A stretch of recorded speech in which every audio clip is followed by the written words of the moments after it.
Hello, everyone. This is DJ Gibbs, and you're listening to Exposure on 90.1 WRUV FM Burlington. Yay. Do you want to introduce yourself? Tell us a little bit about yourself. My name is David Karl Roberts. Most of my friends call me DKR, so you might see me listed either way, playing around. I've been doing this a very long time. I think I've been playing clubs and stuff for about 43 years. Originally I'm based out of Portland, Maine, but I've been back here in Vermont. I was born in Vermont, but moved to Maine to go to high school, and been back here for about 7 years living in the town of Stowe. But you can find me playing all over the New England area. Mostly do a solo thing these days, but I grew up doing bands and playing all up and down the East Coast and all over the place. And it's awesome to see you guys. I feel like, you know, I'm on the hot seat here with all you guys sitting there on the couch. So, well, thanks for coming in to play Exposure, DKR. We're super excited to have you here, and we can introduce our interviewers today. I'm DJ Gibbs. Hello, I'm DJ Wise. I'm DJ Deej. I'm DJ Circadia. And I'm DJ Gravy. Well, so nice to meet you. Do you want to start us out with a song? Yeah, I'll start you out with a tune that's a true life story. Anybody here from New Jersey? There's somebody from New Jersey right there. There's always somebody from New Jersey. So, well, I got these friends that live down in New Jersey, and they went down to the local Piggly Wiggly one day, and they put a quarter in the gumball machine, and they got one of those little plastic bubbles. And inside that little plastic bubble was a little plastic diamond ring. And they saw it as a sign. So they went straight down to City Hall and they got themselves hitched. But it wasn't more than about 2 or 3 months later, she took that ring, she chucked it right at him and said, "It's nothing but a plastic love," and she walked out the door. And that's where this song comes from.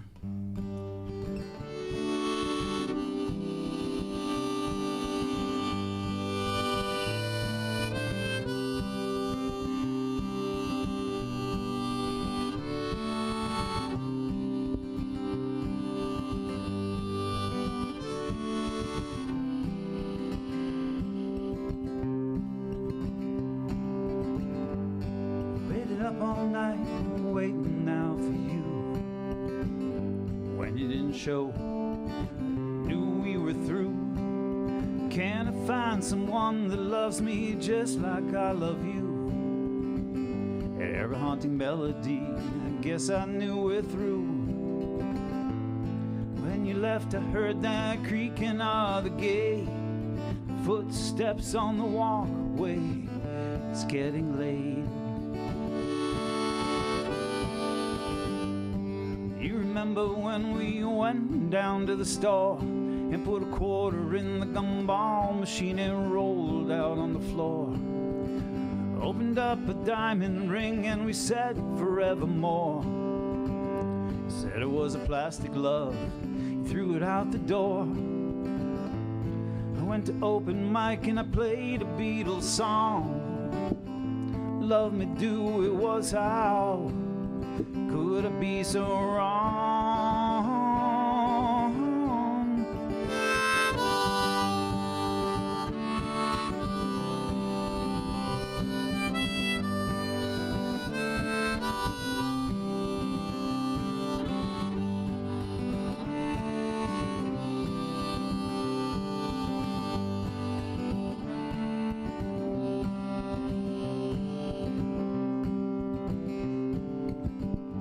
Midnight madness, moonlight serenades. Nighttime is for lovers on the seaside palisades. Say time would heal a broken heart. I just wish it would go ahead and start. I believe you when you say you love me too. Is it a plastic love I feel for you? Find myself singing now songs from long ago. Is it a plastic love? I wanna know.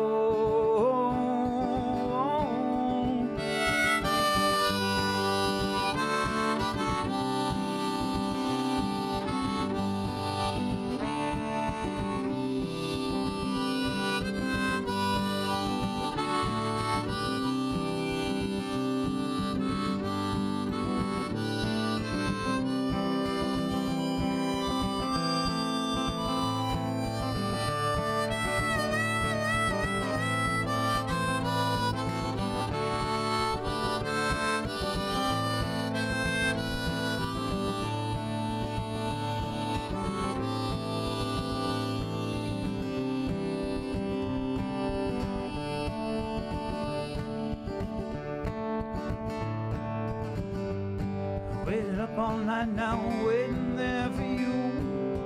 When you didn't show, I knew that we were through.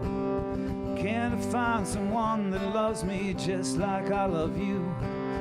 When I'm with another now, why do I think of you? When you left, I heard that creaking of the gate and the footsteps on the walkway, and yeah, it's getting late. I go down to open mic and I play a Beatles song. Love me do, it was how could it be so wrong?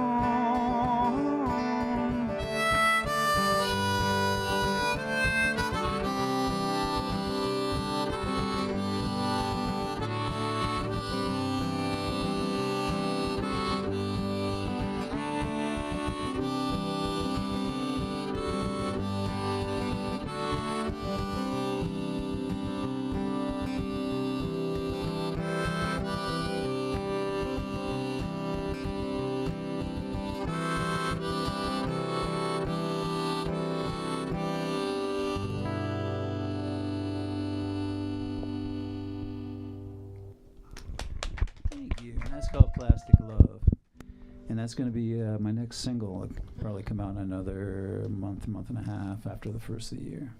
Nice, very good. I have a question for you. Yeah. So you said you've been doing this a long time. Do you have like a prolific period in your songwriting where you're like, oh, when I was in this position? Different bands that I've been in, I've had different periods where I was a lot more, very prolific. These days, I actually probably write more songs than I ever have in the past. For probably like the last 10 years, I've regimented myself where it's like every Monday morning I get up and I start to write a song, try to write a song. And sometimes it comes out as just a couple of chord changes. Sometimes they never get finished and they end up stacked up like on my coffee table and all kinds of papers and scribbles and napkins and whatever comes to mind. Yeah. And then there's some that I finish. And I also belong to a songwriting group called What's a Song Circle. And once a month we get a prompt and we have to write a song, and then we record a little video and do like a little Zoom meeting and critique each other's songs and stuff. So I have to write at least one song a month, but I probably write probably write 4 or 5 songs a month, something like that. Really cool. Nice. Yeah.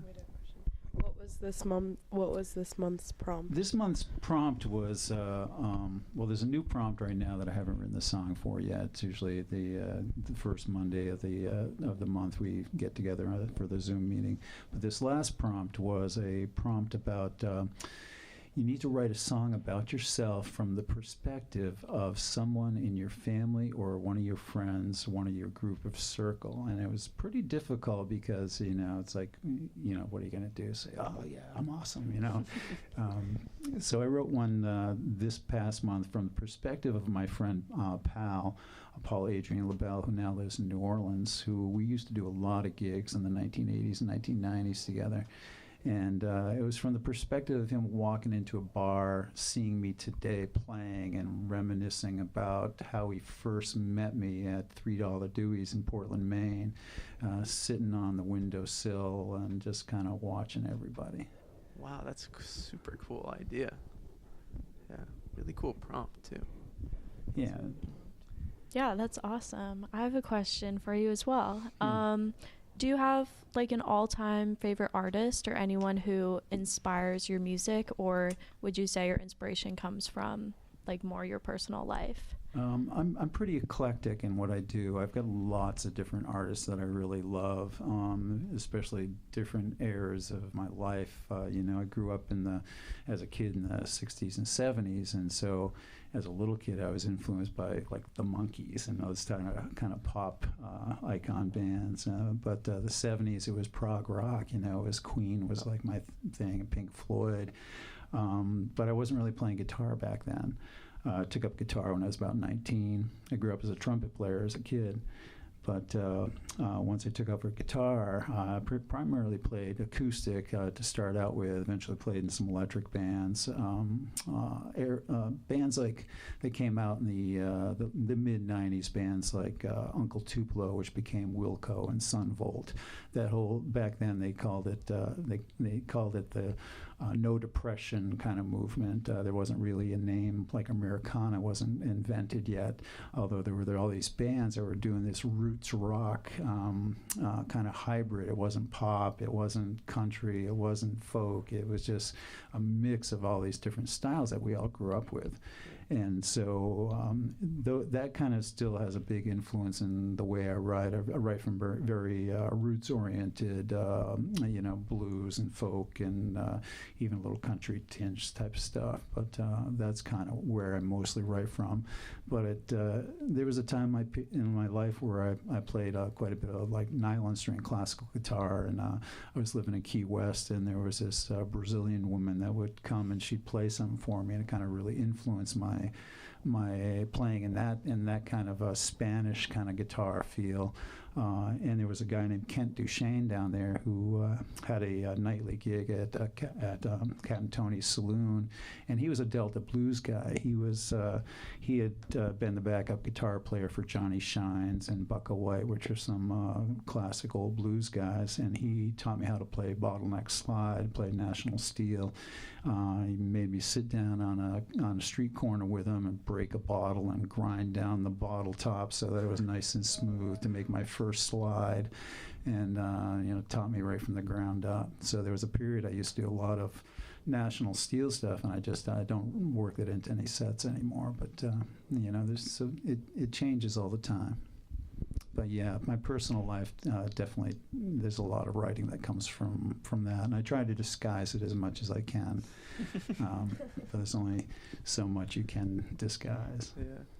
Well, I feel like a lot of songwriting is like that balance, right?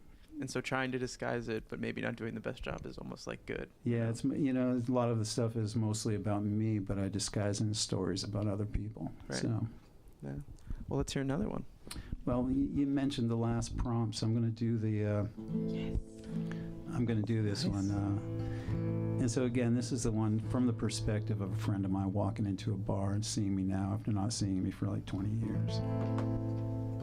And this is called The Great Unknown Folk Singer.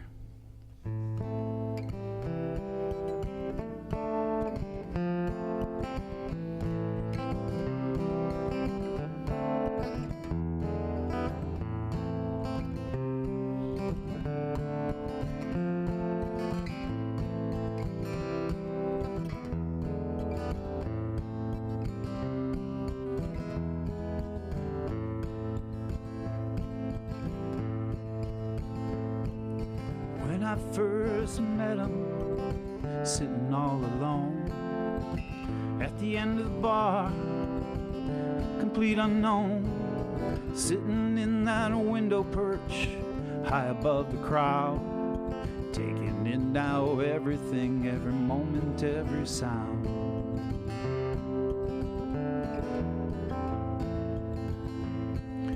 Quietly approached the mic, he began to strum, the crowd began to quiet down, he began to hum, a voice sweet and warm fell over us all.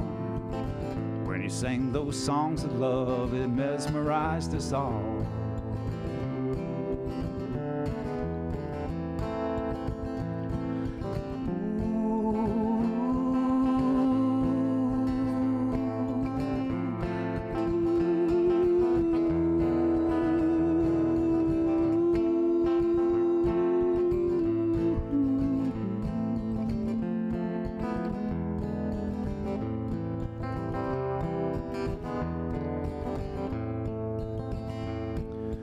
Heard him sing the Lost Highway, every mile of reverie. Sometimes he seemed to disappear like he's lost into a dream. He's back there again somehow, someday, some yesteryear. Sat there in those dim hall lights, sipping on our beer.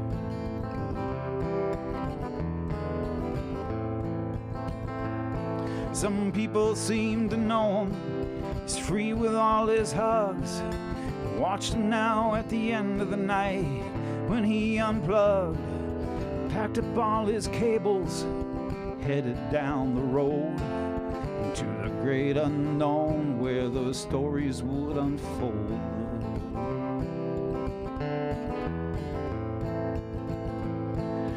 Great unknown folk singer, he keeps on moving on. He's going town to town, another day, another song.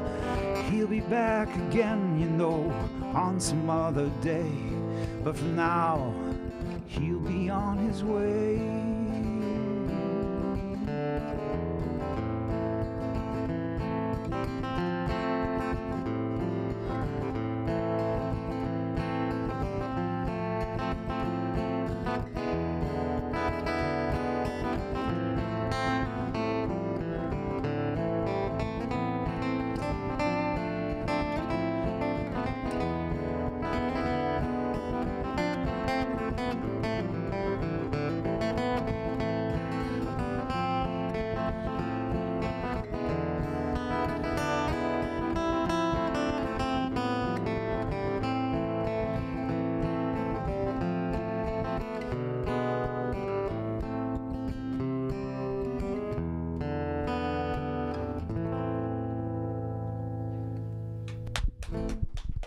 The great unknown folk singer. That was really awesome. Yeah, I was thank really you. hoping you were gonna play it, but I didn't want to be. I was. Well, you know, it's like the conversation always leads to the song, so it's good. I love the interview format, the radio format, because it does maybe get outside of my regular set list. You know, when you're playing live, you got these different sets you do in different clubs and different formats, whether it's a short 45-minute show or it's a 3 or 4 hour long show where you've got to really stretch it. You get into this flow. You have these, you know, these songs that you know go well together. And I like to group things a lot of times in groups of 3 because I know it's like a 15-minute period. And so I know certain 3 songs go together, another 3 songs go together, 12 songs is an hour, you know, 36 songs is 3 hours or plus or minus. And you kind of get in that swing of, depending on whether you're doing a place you know you got to play a lot of covers or a place you got to play a lot of originals. Going off of that, do you have a favorite show you've played and why? Oh God, there's so many awesome shows that I've played. I had a lot of opportunities to open up for national acts when I was a little bit younger. I don't get the good gigs anymore because I've kind of aged out of all that. It's like everybody that I know that own clubs and stuff have kind of moved on. It's a whole younger generation. I get to open for Jorma Kaukonen, who from Hot Tuna. He's like one of my all-time heroes. And that was a really kind of special time. I get to open for Dave Mason from Traffic and for Rick Danko from the band and Aquarium Rescue Unit, Morphine. One of my friends, Mark Sandman, was one of my good friends. Wow. So I based out of Portland for a long time and, used to play that Portland-Boston circuit a lot. And there's a lot of bands that I did shows with in the early days that some of them went on to do big things. And, some of them just vanished into obscurity, so. Yeah. Could you ever, pinpoint, what about a certain band made them, become more popular? Was it just kind of right I really place, right can't. time? It's just, uniqueness is one thing. With Morphine, Mark had a really unique thing with this 2-string slide bass and Dana playing the baritone sax. I mean, that was just such a great throaty sound that no one else had anything like that. So the bands that are unique and have a very unique kind of sound and signature to their songs, those are the bands I think that go the furthest, just because it's something new. It's not just rehashing, stuff. I love Billy Strings, but he's really pretty straight-ahead bluegrass guy for the most part. Yeah. But I love the stuff he does that isn't bluegrass. That's the stuff I love about him. Yeah. So. Well, we have a question from the audience too about how the Burlington and Portland music scenes compare. What makes them different? Oh, similar? they're very different. Portland and Burlington are very different scenes, and they have been for a long time. Burlington, it's a jam band capital of the world. There's I don't know, if you're a dead band, you can get a gig anytime you want. Portland has dead bands, but a few of them. But Portland really was a spring off of that whole kind of post-punk scene of Boston and New York. There were a lot of New York bands that would come up and play this little club, Geno's, and that was the epicenter of music in the 1980s, or original music in the 1980s. Everything else was like cover bands. And then a bunch of really great clubs popped up in Portland, like Raoul's Roadside Attraction and the Tree Cafe, where I worked as a promoter.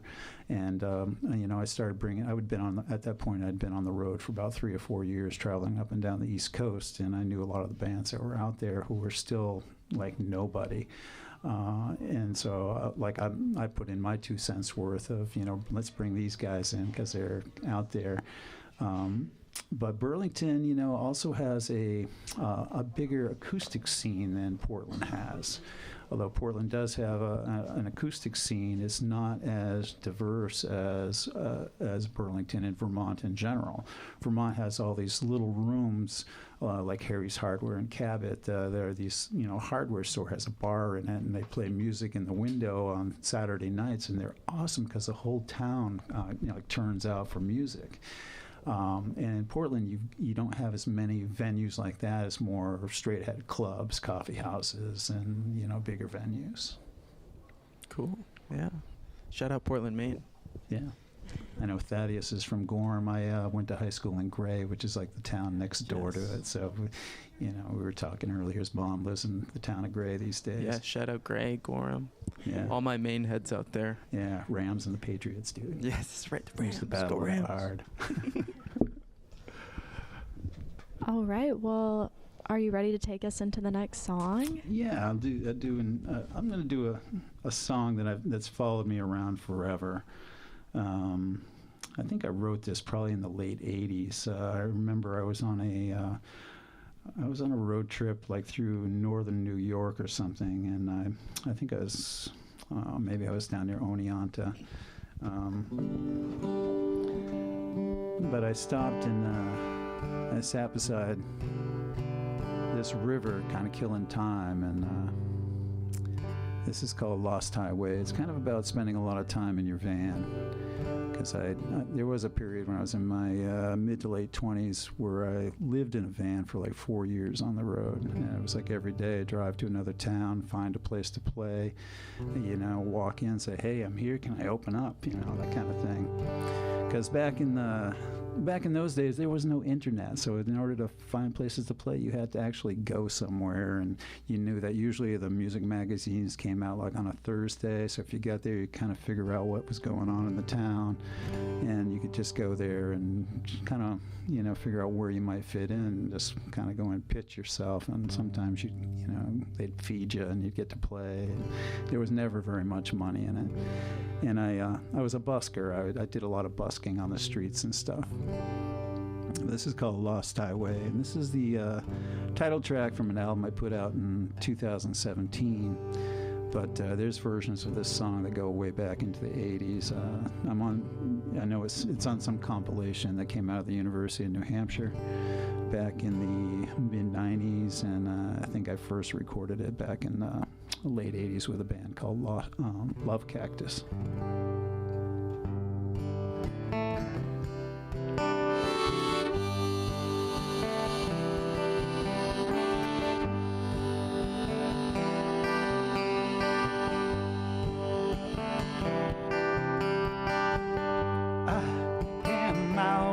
Lost highway, seems like I've been here before.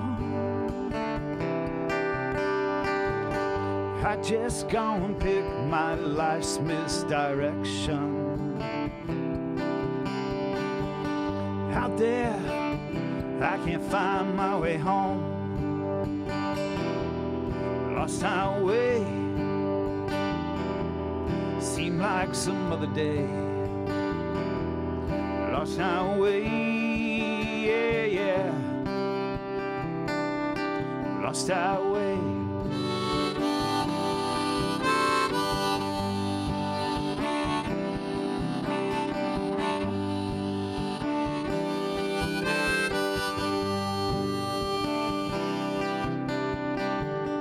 I just need a soft shoulder to cry on sometime. Sometimes tired eyes don't feel like smiling. Ask myself, could it be the end? Be the end, my friend. Lost our way,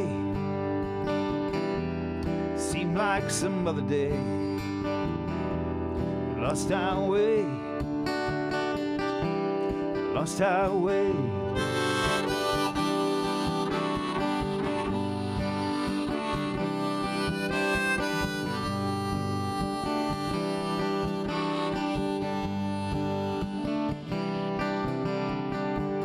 Street lights, tail lights, all those city limits. Another strange place on another strange night. All these strange places now seem to be one night, yeah.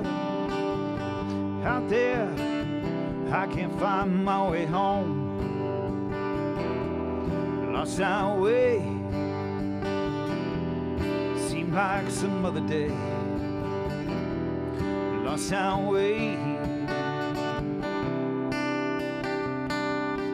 lost our way.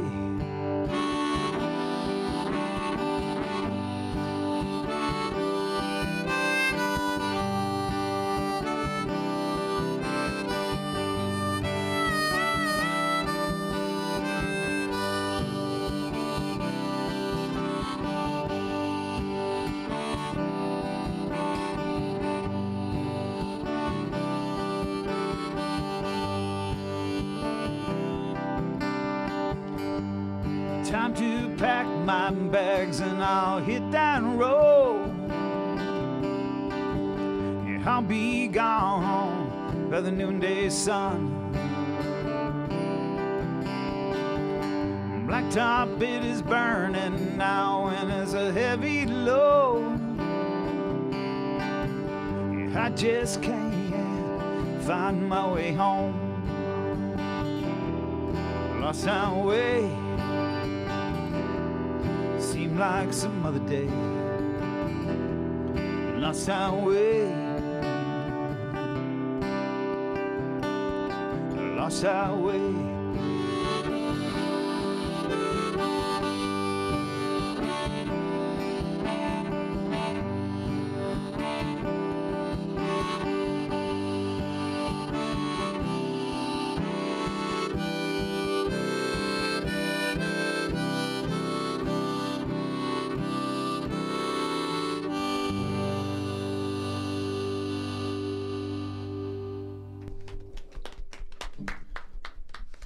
Thank you very much. That was awesome. I've got a question for you. Mm-hmm. Feels like music has definitely been a pretty lifelong constant for you. What exactly got you into making your own music? Was it like a family member, or were you fending for yourself? Or I had been a trumpet player growing up, and when I left high school and went to college, I went to the University of Maine, Orono. A friend of mine got a guitar for Christmas, and he came down he was living on the 4th floor. I was living on the 3rd floor. He came down one day after Christmas. He's like, "Hey man, look at what I got. I got a guitar." And he's like, "Check this out. This is a G chord." I was like, "Whoa, dude, that is cool." And I was like, "Can I use your guitar? Can I borrow your guitar while you're at class?" Well, about 3 days later, he came back down. He's like, "Dave, where's my guitar?" And I'd been sitting there like learning some chords, and I didn't know how to play any songs, so I made a couple up, And so right then, that first day, I started writing some songs, and just because I didn't know any better, I had no rules at that point, so it was just kind of free for all. I guess it just became your guitar. No, he got his guitar back, but that day I went to Bangor, Maine, and there was this music store called Vinings, and I walked in with $85, and I was like, "What kind of guitar can I buy for $85?" And the guy's like, "That's the only one right there that we got for $85," and I bought it, and yeah, and it was a Hondo 2 copy of a Hummingbird, and I play Hummingbird today, the real deal, and kind of stuck with me. That's cool. I have a question. So I've been listening to this. I feel like I always mention Bob Dylan during every show, but but he has a "Good as I've Been to You" is like a covers album that he has. Yeah. And I've heard people say that like as artists, like it's a good like way to like hone your craft. You can kind of hear him like someone who's really been doing a lot of live performance for a long time, and I'm wondering if there's an album to you that you've heard and like made you a better live performer. Like you heard things you're like, oh, like that's how you're supposed to kind of do this. I think most anything I listen to, I look for stuff that I might want to borrow, because borrowing stuff from other people's music is an age-old tradition. And Bob Dylan did it himself. A lot of songs that he writes are based in that traditional format. Right. So anytime I'm listening to music, I sit there, and if there's something that's grabbed my attention, I'll grab my guitar and I'll see if I can kind of figure it out before I look it up and see what it is. Because a lot of times I find too that I write songs when I accidentally play songs wrong, and so therefore it's like I take what I think is a chord change and I kind of try to figure it out, but it's not the right chord change, and so I'm like, okay, well I can use that, and I'll write something with it. So I think that goes on with no matter what I listen to. You hear something you like, hear something you're trying to emulate, the way someone phrases a vocal, or just a chord change that you really like. Like I was listening to a Nina Simone song the other day, and there was a chord change. It was like, and I was like, oh, that is so cool. It's like C, G, B7, E minor. Yeah. It was not a change. I play a lot in that same key, but it's just a kind of reversed chord progression that I would normally probably do. And I was like, oh yeah. So that's something in the last couple of weeks has been stewing in my head, and I'm trying to figure out how I can take that and twist it to make it my own. Really interesting. Wow, cool. I have a quick question for you. When did you throw harmonica in the mix? When did that become a part of your... When I was doing busking on the street, I would play 7 days a week on the streets, busking Portland, Maine, Boston, Key West, Florida, wherever I was. I'd whip out the guitar and busk, and I needed something to fill it out because I was a really crappy lead guitar player. But I turned into a pretty decent rhythm player. So the harmonica became my lead instrument, and I kind of just took to it naturally. It's like I can kind of, when I play it, I can kind of see where I'm supposed to move to, because it's basically you're playing in the key or across the key, and so it's not like a guitar where like you got all the notes. You've only got the 12 notes, and so it's a little more straight ahead, and so that was pretty early on, probably the mid '80s, when I was doing a lot of street playing. Nice. That last song called Lost Highway, right? You said you wrote that like in your 20s. And yeah, I was probably about 26, 27 at that point. Nice. How would you say that the meaning of it has changed for you over the years as you've been playing it? Well, I think back then, it's like I'd been playing on the road, and at that point in time, I'd been going up and down the East Coast. I'd been in Maine in the summers. I'd go down to Key West and play in the winters, and I'd find spots in between to play. And it just seemed like I was never going to get off the road. And then I decided I was going to just base in Portland and base out of Portland. And so these days, I kind of look back at a little nostalgic kind of look at that song, just because I still am on the road a lot, but I do base out of one location versus just constantly being on the road. The hardest thing about being on the road and touring is killing time.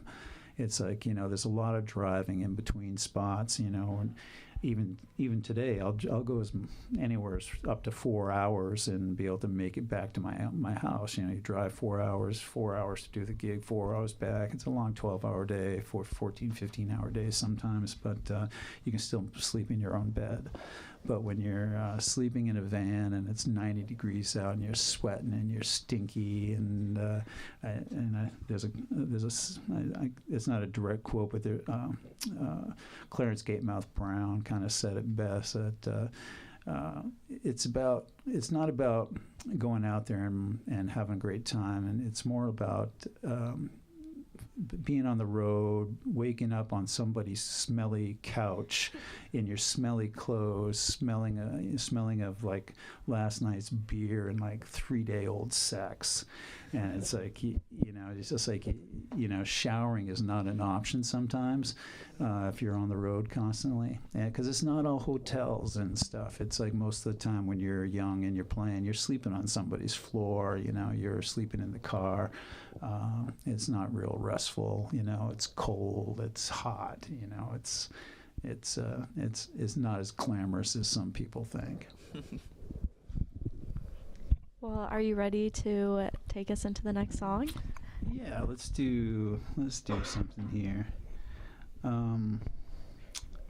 want to do a traditional tune, a song out of the city of New Orleans.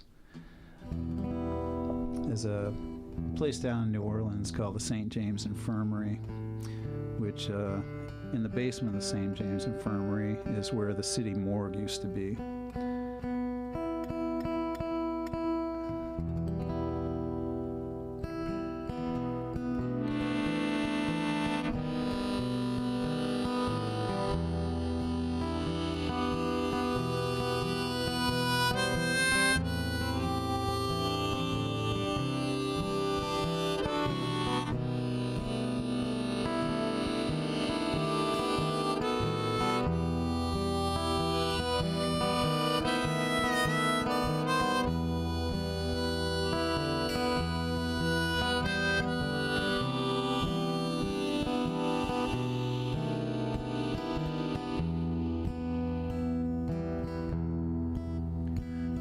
Down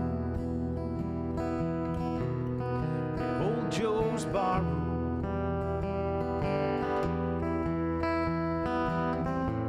at the corner down by the square,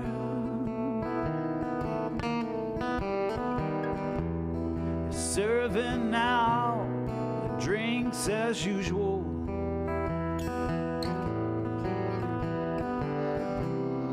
Usual crowd was there. Well, on my left was the Big Joe Kennedy. His eyes were bloodshot red.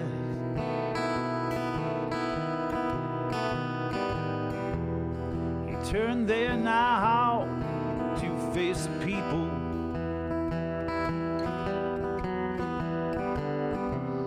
And these were those very words he said. Said I went down to St. James Infirmary.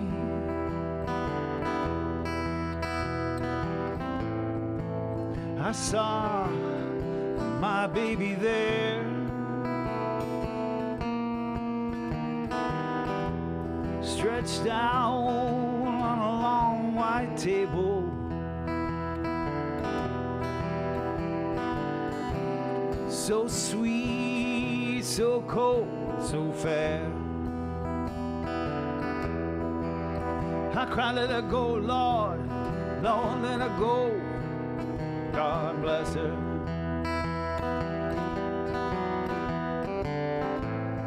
Yeah, wherever now she may be,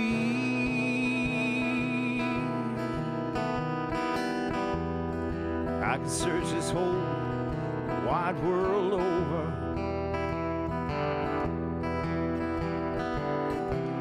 I'd never meet a woman so sweet as she.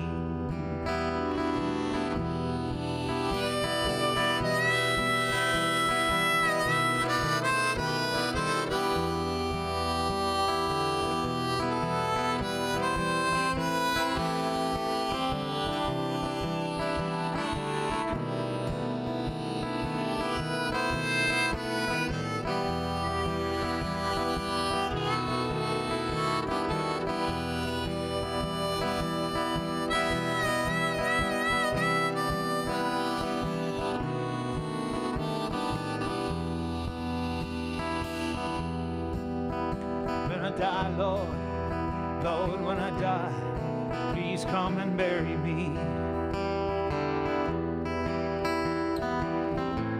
In my wide brim Stetson hat,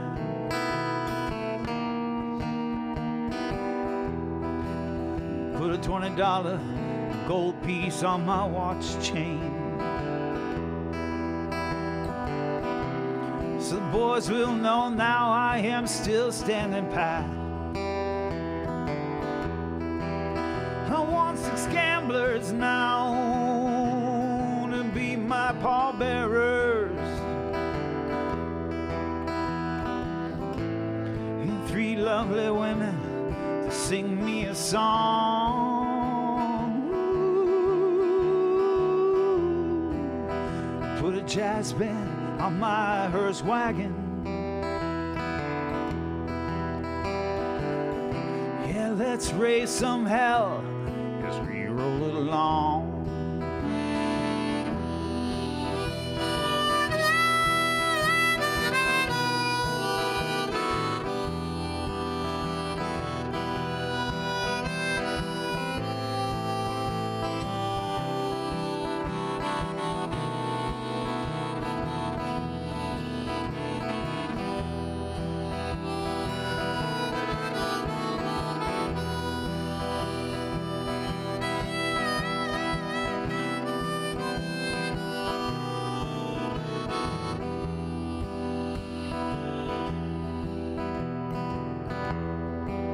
Now you know, you've heard my story. I'll take another shot of some Cuervo Gold. If anybody there, if they ever ask you, tell them that you got those. Tell them now you got those. Tell them now you got those gambler blues.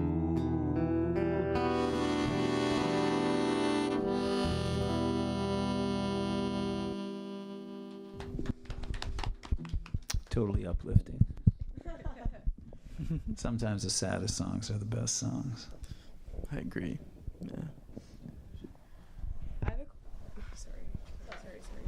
I have a question. I don't know how well I'll be able to articulate it, but since you've traveled so much, I was wondering if you had ways that you would work to like immerse yourself in the cultures, especially like talking about a city like New Orleans that has so much rich history and a complex culture. Like when you would visit a place like that, how would you not only immerse yourself in the local culture, but also seek inspiration? A lot of times they're very short trips to various places that you go. So where the culture a lot of times comes in is in the food.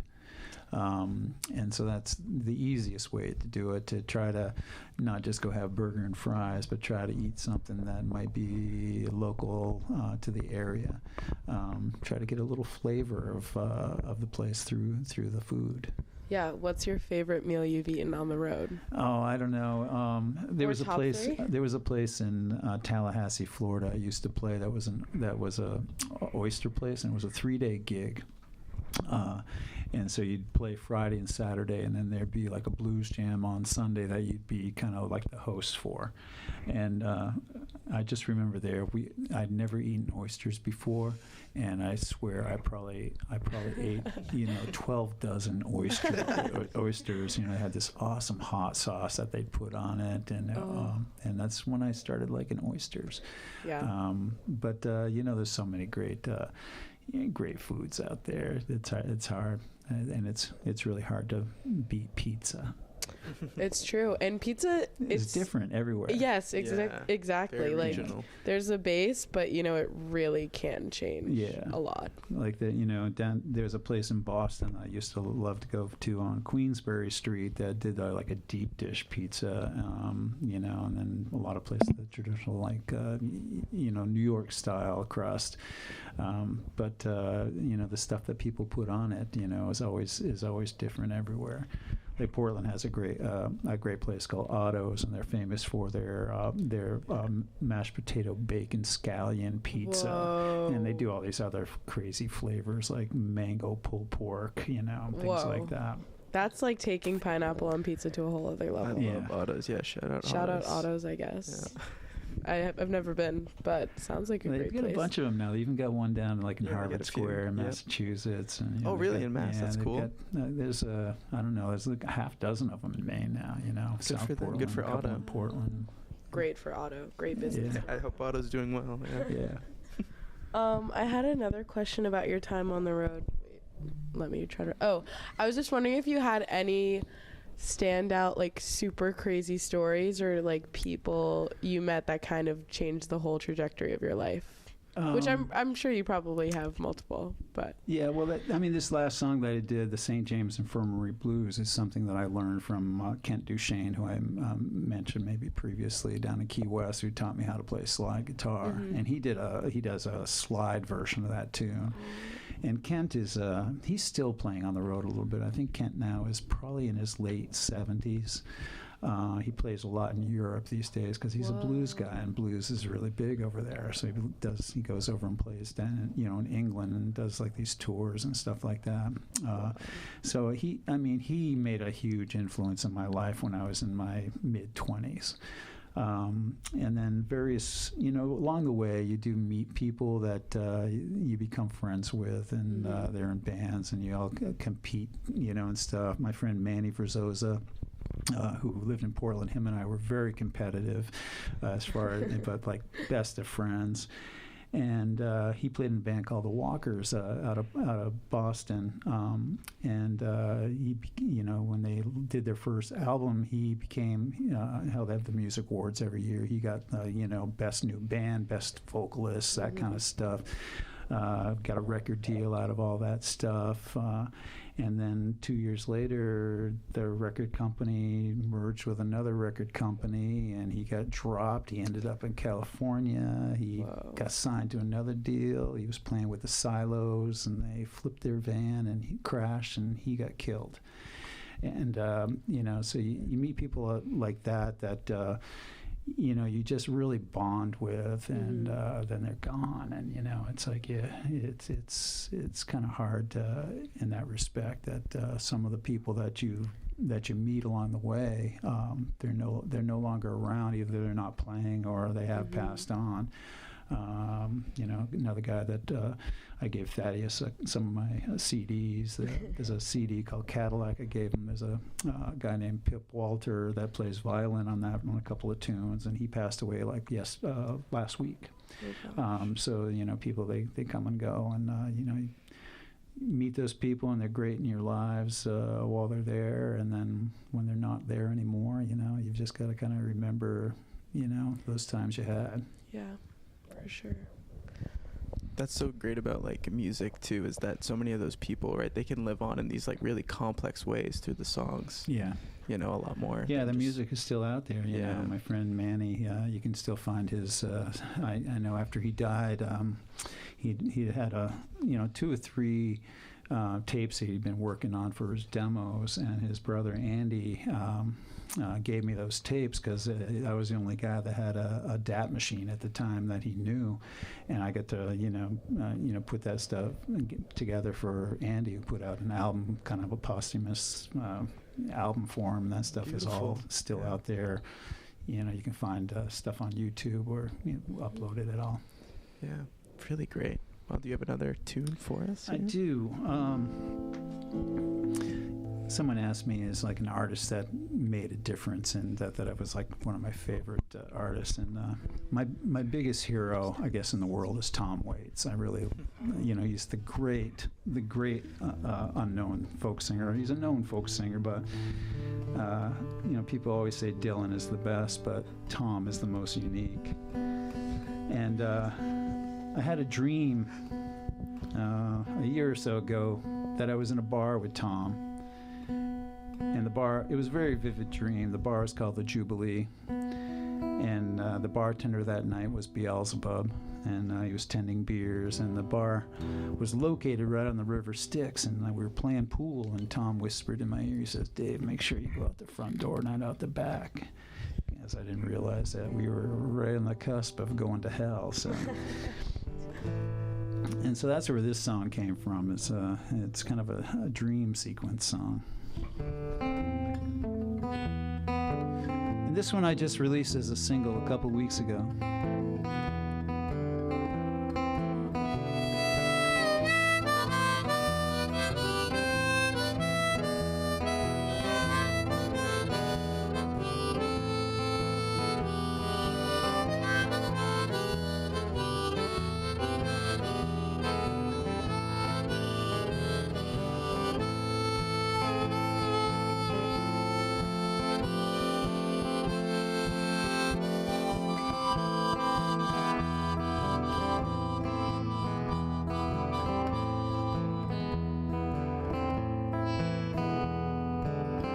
Late night burgers, all night dives, drinking cold coffee just to feel alive. Scramble for my nickels, scramble for my dimes.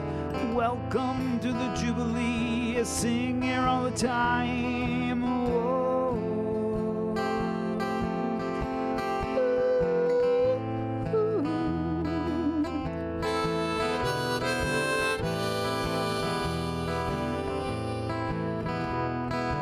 Down to the station, I took it for a ride. I headed on down to the riverside. I headed for the Jubilee to shoot a game of pool. I might get beat, but I am nobody's fool.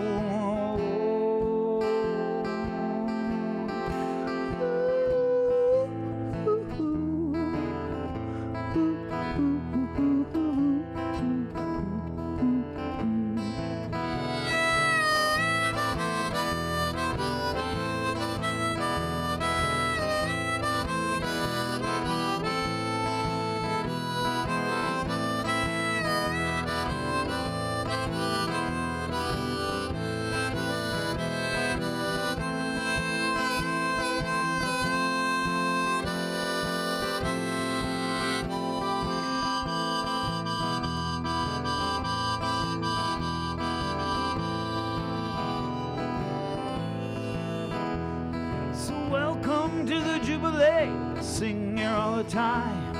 Welcome to the Jubilee, it's good to be alive. Welcome to the Jubilee, sing here all the time. Welcome to the Jubilee, it's good to be alive.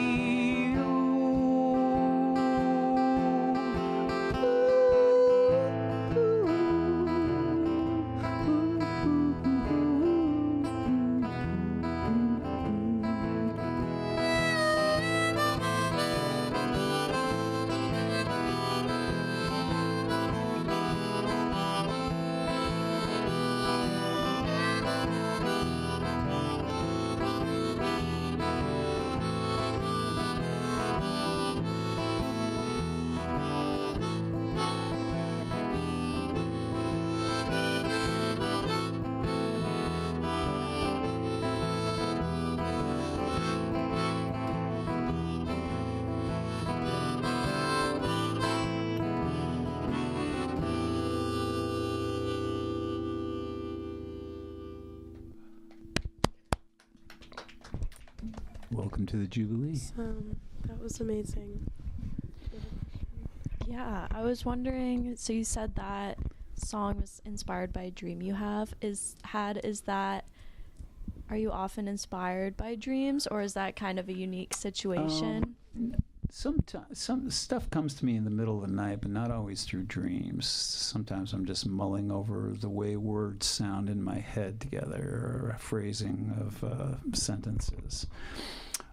So that was kind of more on the unique side, but they come from things like the prompt that I mentioned, that we get a song prompt and I write a song for the song prompt, or they come from reading a book or watching a movie or just hearing a sentence someplace, and I will write a whole song around that sentence just because I like the words. It's every song is so different in the way they come, and sometimes they come all at once, and sometimes you work on it for months and years before they come to a point where you're happy enough with them that you'll try to perform them, and then you do, and you don't get any reaction, so you toss them. It's like out of every 100 songs I write, there's maybe 10 that end up in my repertoire. Yeah. So. Whoa. Tough crowd for your songs that don't get a reaction. Yeah. Well, it's like people are usually talking and drinking and not reacting. And it's different. Listening rooms are always the best places to play because true, for sure. People they're kind of focused on you. Does anyone know the difference between a hamster and a guinea pig? There's a lot of differences. There are many I feel like. Yeah, hamsters are pretty What are cute. they? Hamsters.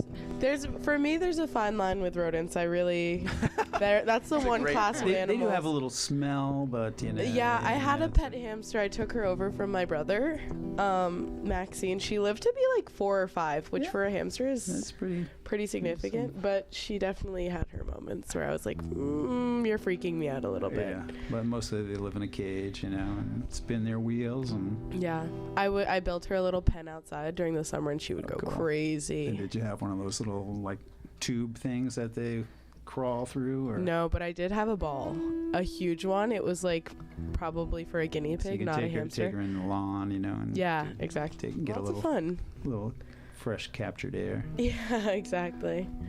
Big fans of hamsters, I guess we are. The DJs. I just learned that you can eat guinea pigs. Is that what you said? Yeah, in Peru. In Peru. Yeah. Ecuadorian. I went to Ecuador and ate a guinea pig. It's a delicacy there. It's like dry chicken, basically. It's not great. Not a lot of meat on the bone. I can't imagine it being good. Shout out. I guess it's kind of like a rabbit. Have you ever eaten a rabbit? Yeah.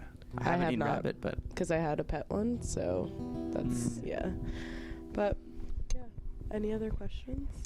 I'm sure your time on the road did not lend itself to having pets very well, but maybe once you were in the same spot, have you had any pets? Yeah, back when I was, doing the van life, obviously it was too hard to have any kind of pets. But I grew up on a dairy farm, and so growing up, I had every kind of animal you could imagine. And then when I finally kind of settled down and decided to stick around Portland, I got myself a dog, named him Marley. And he was with me for 12, 13 years. What kind of dog? Since then, I've had a couple other dogs and cats, and I've got a cat now. His name is Bobo, and he's about 3 years old. And I've got 27 chickens. A cohort of chickens. Gotta love those fresh eggs from the chickens. Have you ever written a song about any of your pets? Oh yeah, I've got some endless songs. I'm gonna find this. I haven't played it in a long Yeah, this time. is our way of saying we wow. needed a song from you. This is our segue. I've got a song called "Drinking with the Chickens." Oh yeah. And it's a pandemic song. Let's go. Perfect. See if I can remember how this goes. Tim Lewis sometimes plays this on the Sounds of Burlington.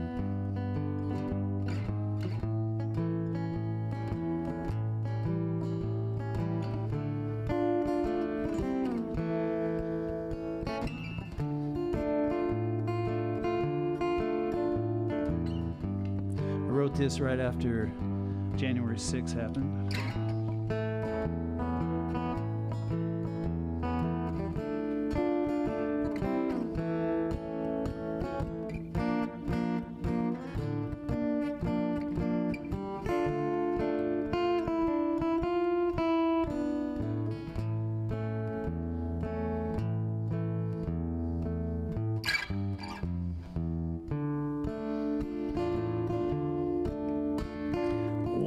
in the world is going on? Did the circus come to town? They brought their own clown. I saw him riding around on an elephant. I don't know what they're thinking, 'cause he's not another Lincoln. He's a guy with a spray-on tan. Got me thinking now, it's on the spinning now. It's not who I am. You know, life is short. Ooh, we all just want to live. Life is short.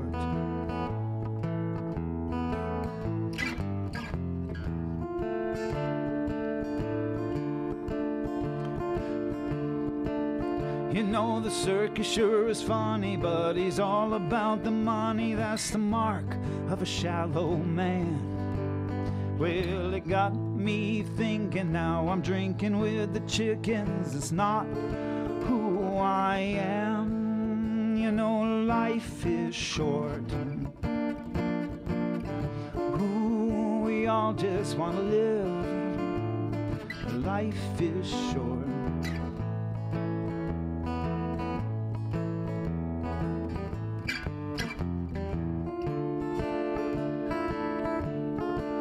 So I'm sitting here thinking how it all come to this, like we're singing out of tune.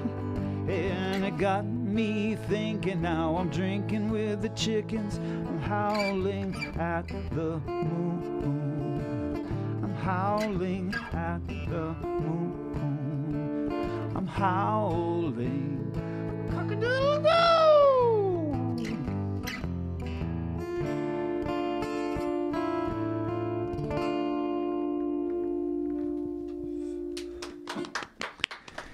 And that came about because I had this rooster named Herkimer, and he died. He was kind of handicapped. He had a gimpy leg, and he was up on this ledge, and he fell off and broke his neck. And so I started writing that song, and then January 6th happened, and I was like, okay, Wow. Gotta go with it. Crazy. And then, that was that time frame where we were all kind of shut inside, and I was going out, every afternoon having a beer with the chickens. So. Contemplating. Yeah.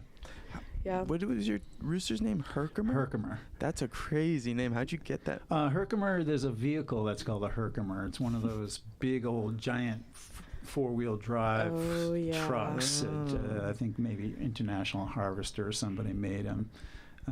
That's a great name for a rooster, too. Yeah, he must have been a force to reckon with. Yeah, he was a beast. He was a huge rooster.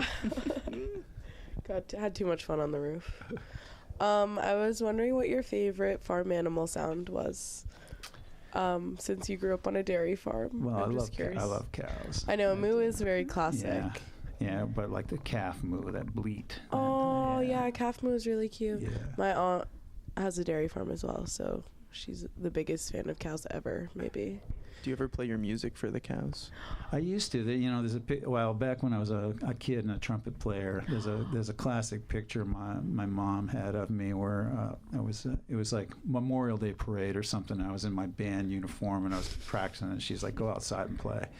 So I went outside and I stood in the driveway and played. And as I played, it's like, we had like 100 head of cattle. And they all came from the field, and they stood around me like an audience and listened to me playing the trumpet. And so there's a photo of me, playing to the cows when I don't know, I was like 12 years old or something like that. I've heard they love music. So. They do. And, I think, the horn was like, sounds a lot like a moo. So. Yeah, for sure. Maybe you were talking to them. Yeah, maybe they understood it. They did. Trumpet is the median to cow. In English.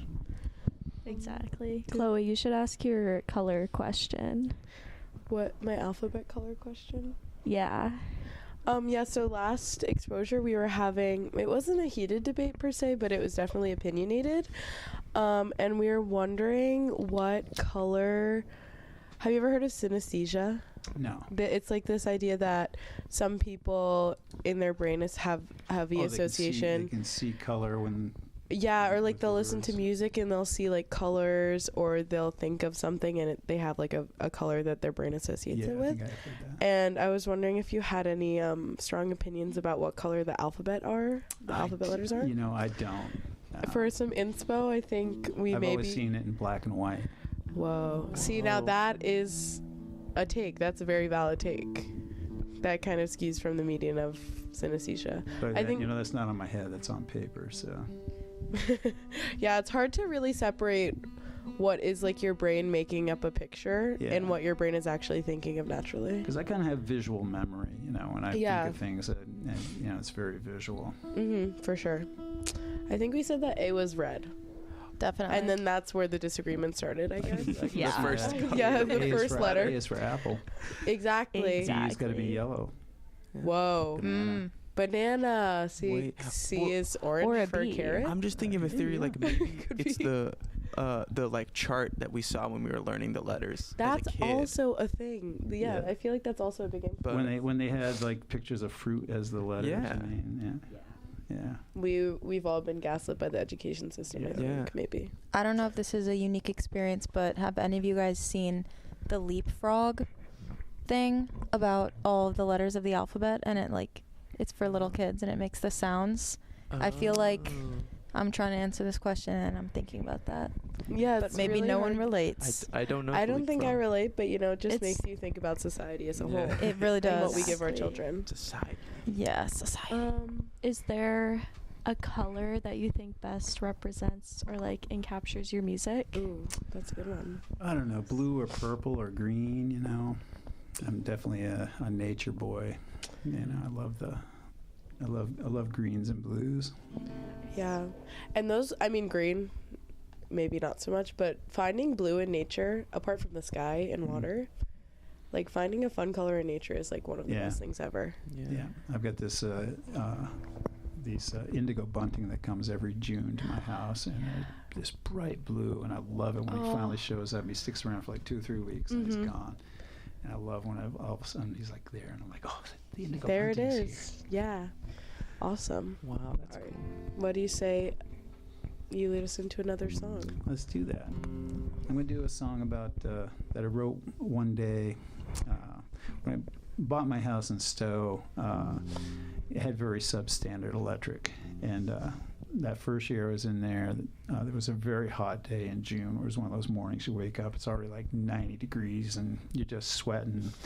And I had an AC, and I was like, oh, today's the day I'm going to plug the AC in. So I did. I plugged it into the wall, and I turned it on, and immediately my wall started to smolder because it was full of knob and tube wiring, which if you don't know anything about electric, knob and tube, instead of having like a wire with conductors going up in a shielded thing, it's like, there's one positive, one negative, and they go every which direction, and sometimes mice chew on them, and then it can start a fire, or something can cross it, and something falls onto the wire, and it can cause a short.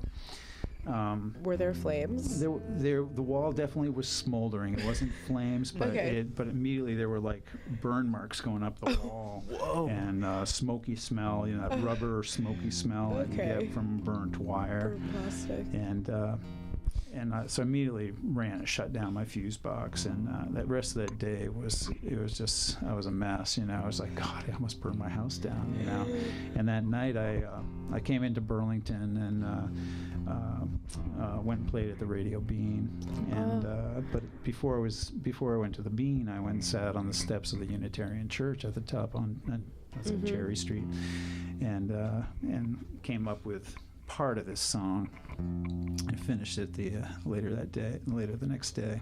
And this is you can find this song on an album called Live at Harry's Hardware, which again, Harry's Hardware is this hardware store in Cabot that has a bar in it, and they do music every Saturday night.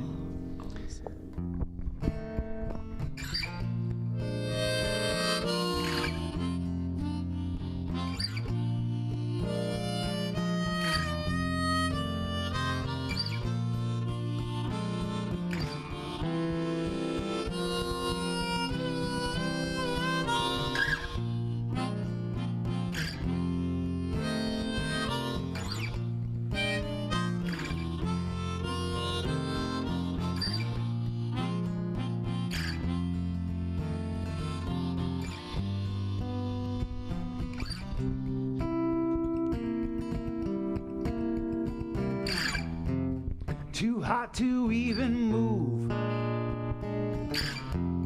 Made it hard to find my groove. But it happened, don't you know? It started with the tapping of those toes. Soon there would be happy feet now everywhere. Hey, yeah, let down your hair. Get your body on the floor, let your body now move everywhere. And soon you will know, you're moving now, you're grooving now, really nice and slow. Ooh.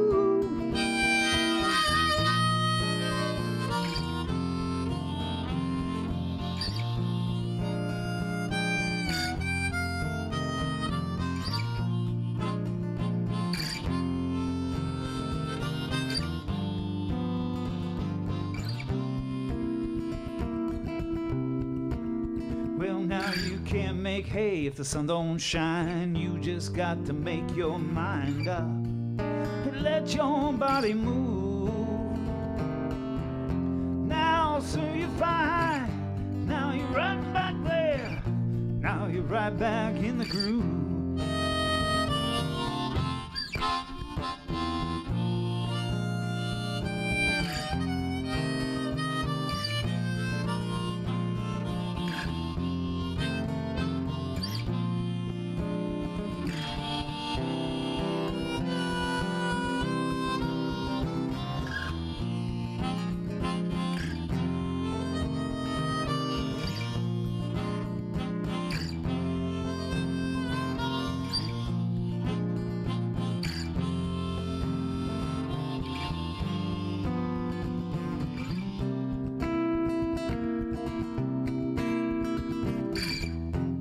Too hot to even move. Makes it hard to find my groove. But it happened, don't you know? It started with the tapping of those toes.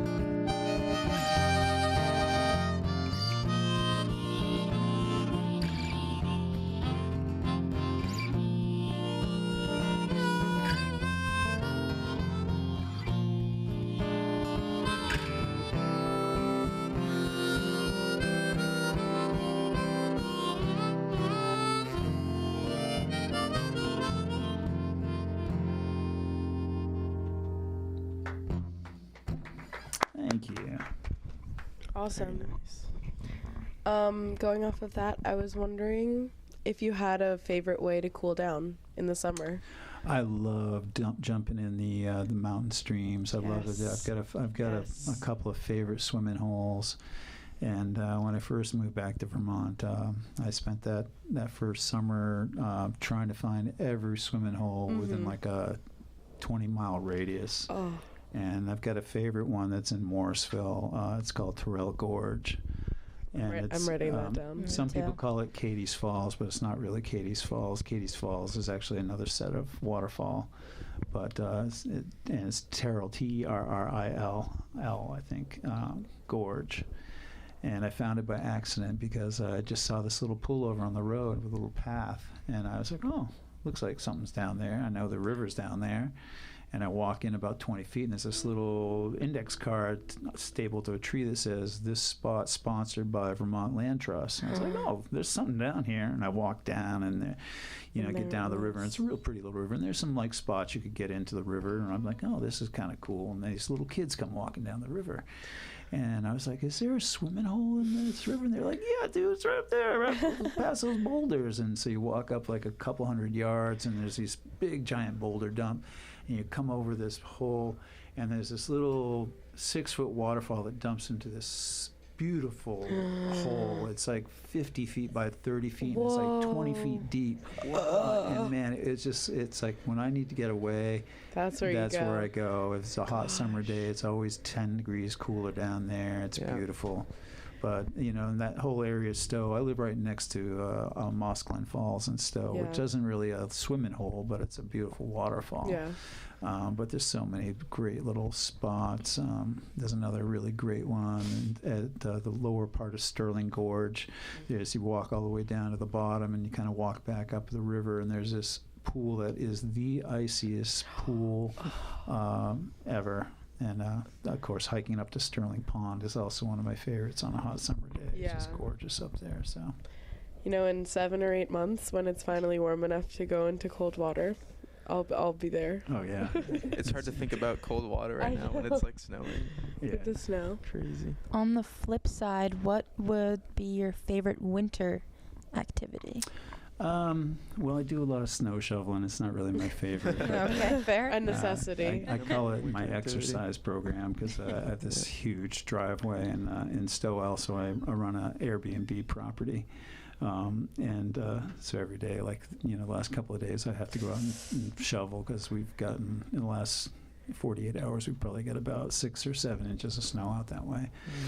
But snowshoeing is probably what I do in the winter, like just getting out in the woods. I used to ski, but I don't ski anymore. You know, I've had back issues and stuff. But I do love to just get out in the woods, and snowshoeing is really the way to do that. So.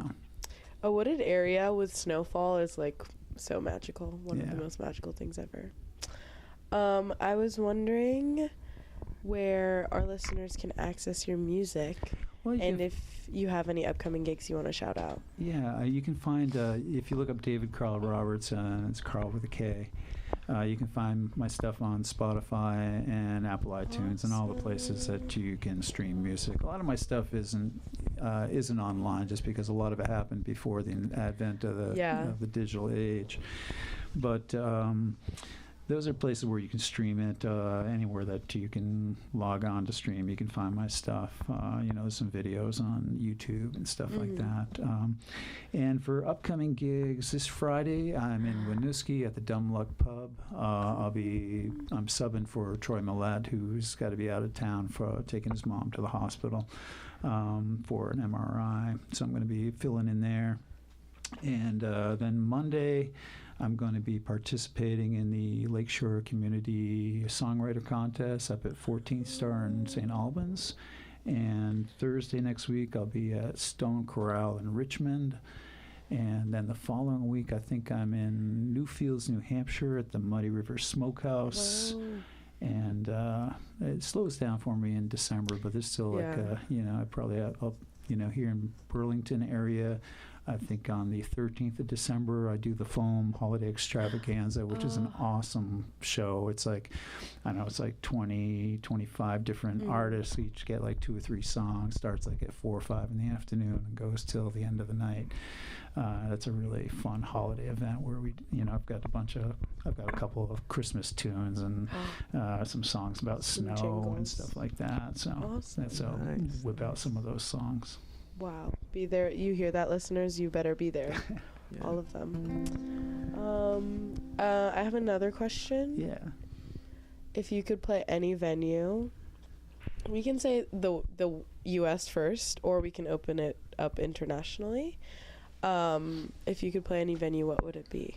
Well, I've never had the opportunity to play Higher Ground, and I'd love to do Higher Ground sometime. That is a good venue. I've had an opportunity to play, you know, some big rooms and stuff, some big theaters, any kind of big theater, sit-down listening room. I love playing those rooms where the crowd is kind of listening to you. It's not just a bar scene. But I'll play pretty much anywhere, you know. It's like if there's people that want me to play, I'll come play. I'm constantly out there trying to find gigs to go do. You know, this year I think I'm gonna do around 120 gigs for the year. Whoa. Which back in the day I did like 250 gigs a year when I was full time on it. It's like that was you know, it's hard being constantly on the road like that. But you know, for an old guy, I think I'm still out there doing it pretty good. A third of the year. That's like one every 3 days. Yeah, there's stretches in the summertime where it'll be like, you know, 10 days straight, you know, that kind of thing. Sure. And then it gets to a point sometimes, like I wake up and I'm like, oh, where am I today? And I'd have to look at the calendar. I'm like, oh, how long is it going to take me to get there? What time do I have to leave? And I base my whole day upon, you know, I got a 3-hour drive, so I've got to leave. I got to set up at 5, shows at 7. Yeah. It's like, you know, you got to figure out, you got to leave like at noon time to give yourself enough time to get there. But in the end, it's all worth it. For sure. Yeah, summer. My dad's a musician as well, and summer is like festival season in my surrounding area, and he's just out there as much as possible. Yeah. And, like, You gotta make the money while it's there. So. Yeah.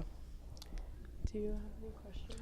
Well, I was wondering what your favorite like gas station food is. Like, what's your go-to middle of the night? You have to That's a get good back from a Microwave gig. burritos. Oh, okay. Wait, You know, what kind of burritos? Microwave burritos. You know, pop into a 7-Eleven or something. Microwave burrito will always, like, you know, give you a little boost. But I'm big.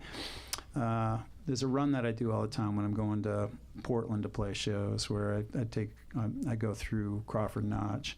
And there's this little store in Crawford Notch I always stop at, because this lady makes the best pistachio muffins. And so I pop in there. It's like pistachio muffins, a bag of like Deep River plain chips, and a Monster Energy drink. And that's like, I'm back on the road. Sometimes it'll be like whoopie pies. What spot is that? Because I when I go home for Thanksgiving, I need to stop at that place and get pistachio muffins. Yeah, it's right before you get to the Notch. It's that place right where you can make the turn to go hit the cog rail. There's like a gas station, a little sports store across the street. It's kind of near Bretton Woods. Write that down. Yep.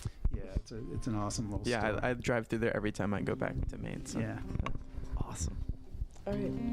What do you think about playing another song? I'm going to do that because I was, you know, we just got some snow, and there's this song I released this one as a single a couple weeks ago too. I released three songs a couple weeks ago. It was my 64th birthday, and so I was like, I'm going to release some songs. And Happy a bunch birthday. It's a bunch of stuff sitting on the hard drive I hadn't bothered to mix down.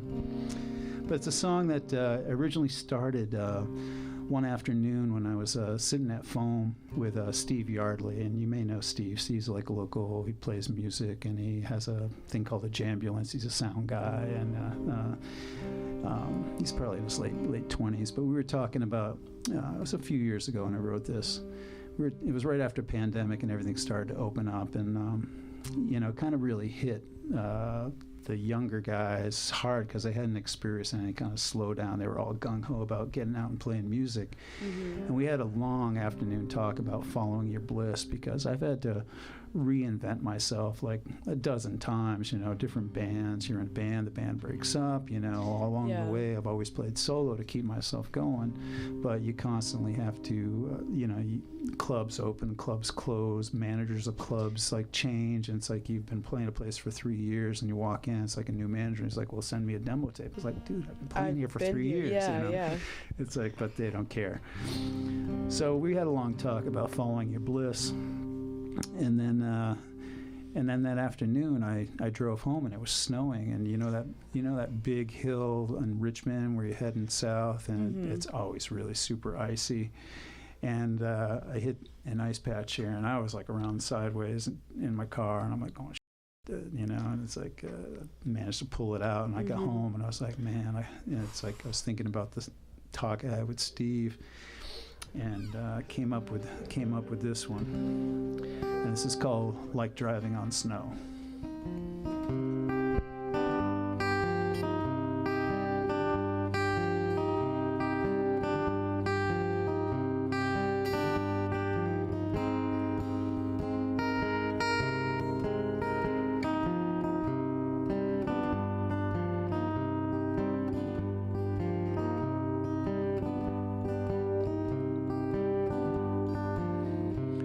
Times you wanna go slow, just like driving on snow. It's a long road, a hard road, a high road, a low road, a tough road to hoe. Man, sometimes it It takes a long time before you feel like yourself. I'm here to be me, but I fear it has taken a great deal longer than I hoped. Yeah, I'm here to be me, but I fear it has taken a great deal longer than I hoped.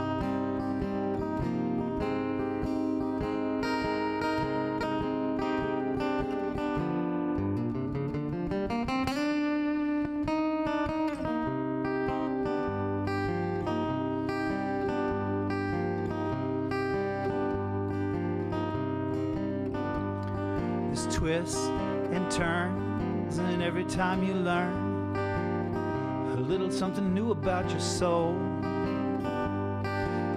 No one wants to hurt. What is the word that I keep searching for? Man, sometimes it takes a long time before you feel like yourself.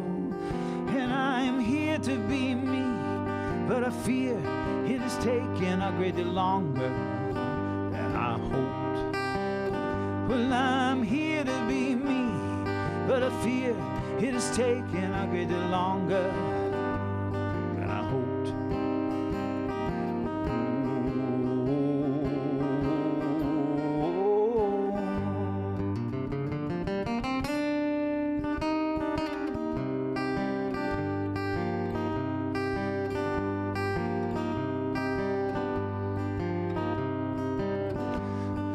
Grow into something you never could imagine.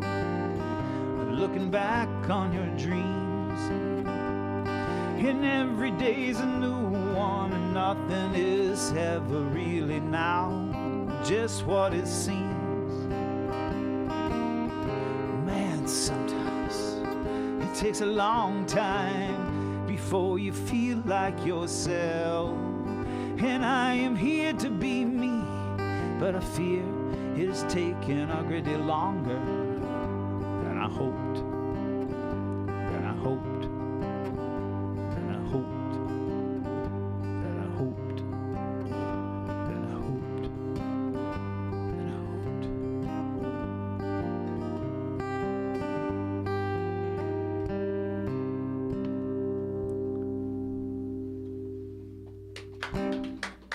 So don't be afraid about reinventing yourself somewhere along the way. You know, you probably all have a path you're thinking about. Sometimes life doesn't, throws you curves. That's you true. You gotta be ready to roll with it. Go with the flow, roll with the punches. Yeah. Right.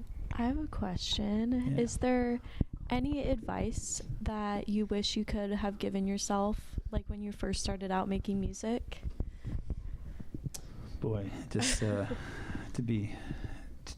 not be afraid of. When I first started playing, I was totally against doing cover tunes and stuff like that. I just wrote music, and I probably could have made more money playing some cover gigs. Not that I really want to play cover gigs, but to not be afraid of doing those things that you may not want to do.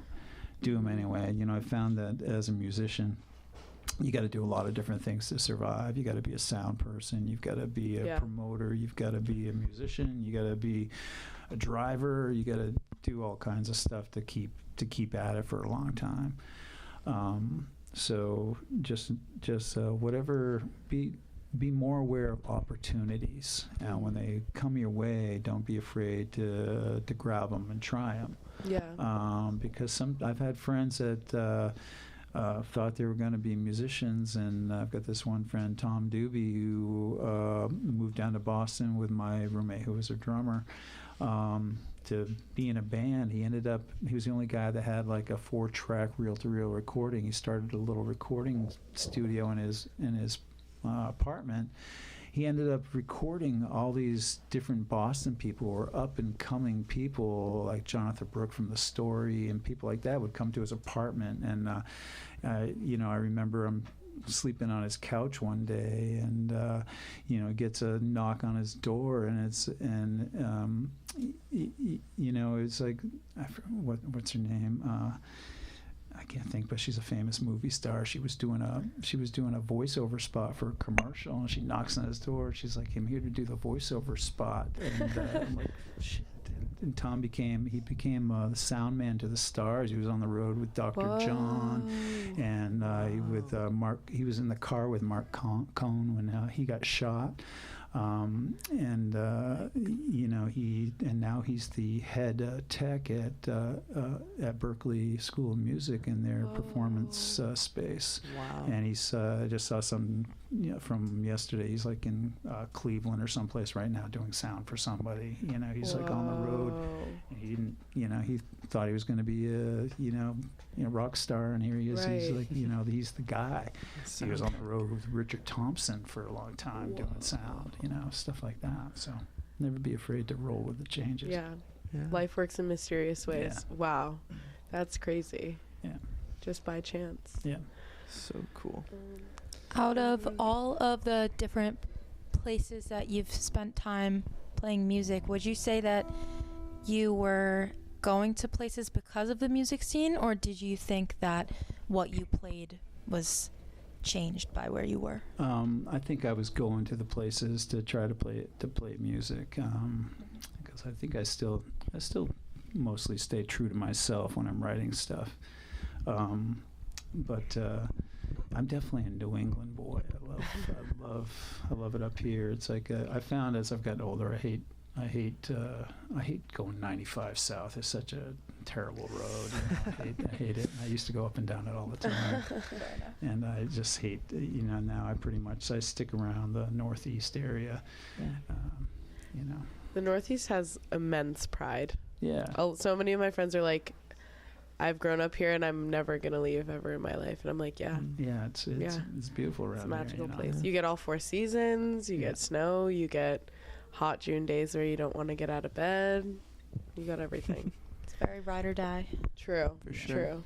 I have a question. So our next band is a shoegaze rock band, and so I was wondering if you have a question for like a bunch of young kids doing a shoegaze rock band that we can ask them the next show. Oh yeah, a little dominoes. Well, I don't know. It's like shoegaze is a whole new kind of a genre of stuff that's going on, and I haven't really delved into that arena. I know some friends of mine that kind of do it, but the big question is where are you finding the shows? That's the thing. And is it all just the 45-minute sets that you're doing in these clubs and not making any money, and are you trying to branch out and find those paid gigs? Because without the paid gigs, it's hard to survive. Yeah. All right. You got to do a lot of gigs you don't like just to stay alive. Yeah. And maybe open up your possibilities for something you wouldn't have dreamed of. Movie star to knock on your door. Yeah, exactly. All right, what do you say about playing us one more before Let's we do close that. out the night? I've got a song that's another one of the ones I released a few weeks ago. It's based upon that age-old story of the devil and Daniel Webster, which most of us probably had to read that story sometime during school, like if you studied American history or something like that in your high school. But it's about a farmer in New Hampshire that makes a deal with the devil, and then he realizes maybe that wasn't so cool. And so he calls up the great orator, Mr. Daniel Webster, who was a congressman from New Hampshire. So he comes and he takes the devil to court. And so this is called The Devil and Daniel Webster.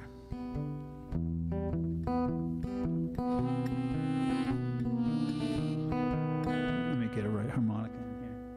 It always helps when you got the right key. I really like the little bag of harmonicas.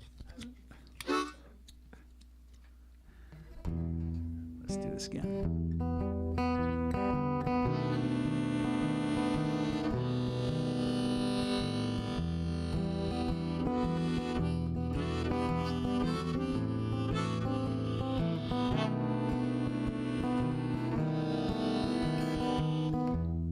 The devil said to me, I got everything that you need.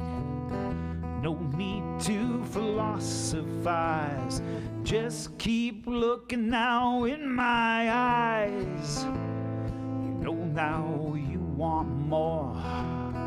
Don't you wanna know now what's in store?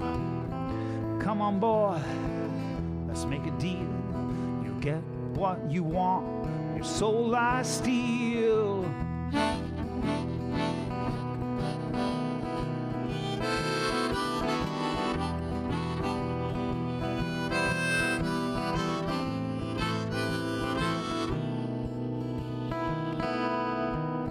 See, yeah, Mr. Scratch, now I do believe you can give me everything that I need. But when the knock comes at my door, still say no, but you still want more.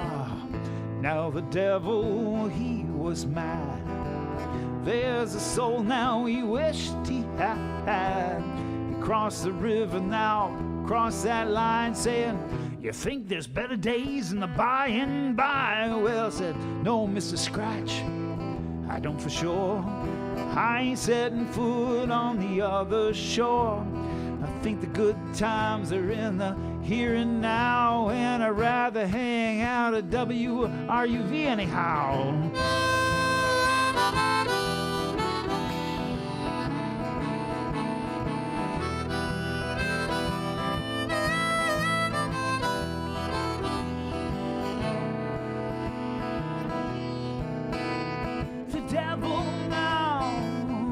Was mad. There's a soul now he wished he had. Crossed the river now, crossed that line saying, you think it's yours, but it's really mine.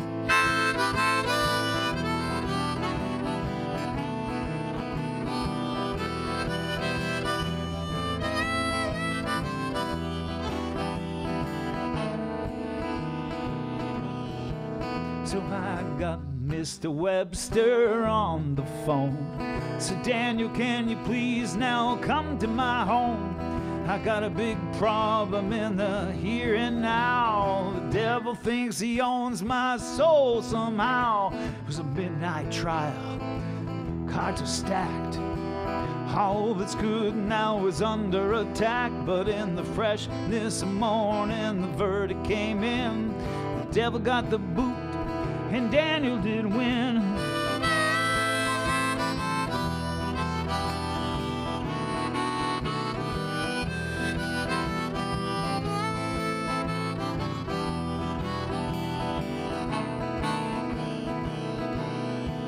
You know the devil now, he was mad. And there's a soul now he wished he had. He crossed the line, crossed it down.